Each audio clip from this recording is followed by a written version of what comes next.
Shamaa harka fuunee maatii keenya nagaa isiniif haa ta'u akkam jirtanii fayyuma keessan nagaa martanii nuti nagaa jirraa galata waaqa akkam jirtan fayyuma jirtanii naguma keessan jiruu simbiratti waan fakkaataa asiniin jedha hordoftoota amantaa kiristaanaa hunduma keessanuu baga geessanii guyyaa hangafa ergamootaa ergamaa misirraachuu himaa qulqulluu Gabriel baga geessan isiniin jedha.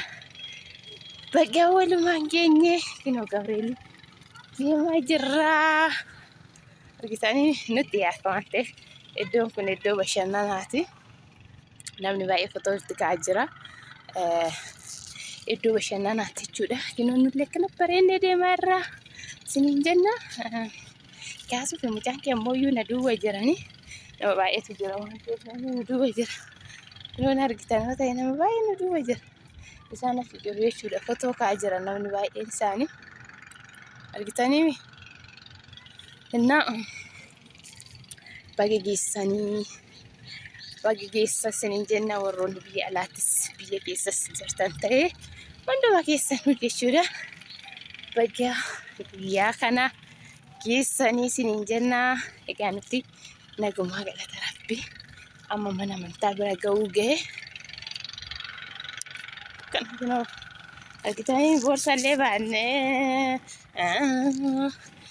xilaanis hin jira mucaan kee akkasumas immoo na duuba jiranii ani dafee tan deemaa jira meeqoo haa uffanni namoonni baay'een jechuudha mana amantaa akka uffatanii fakkeessaniiti footoo ka'uu gara lagaatitti deeman.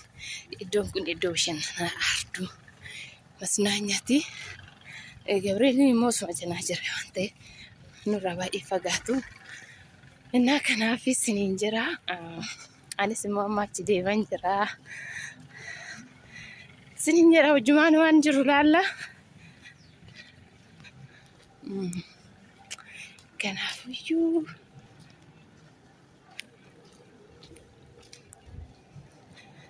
amma ga'uu geenye.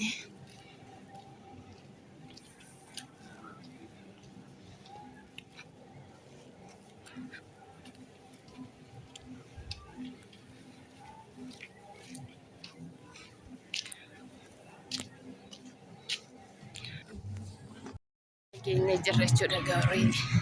Wayne makiina bitraay makiinaan jechuudha dhugaa dubban kumaa oltu as hojjetee jira jechuudha.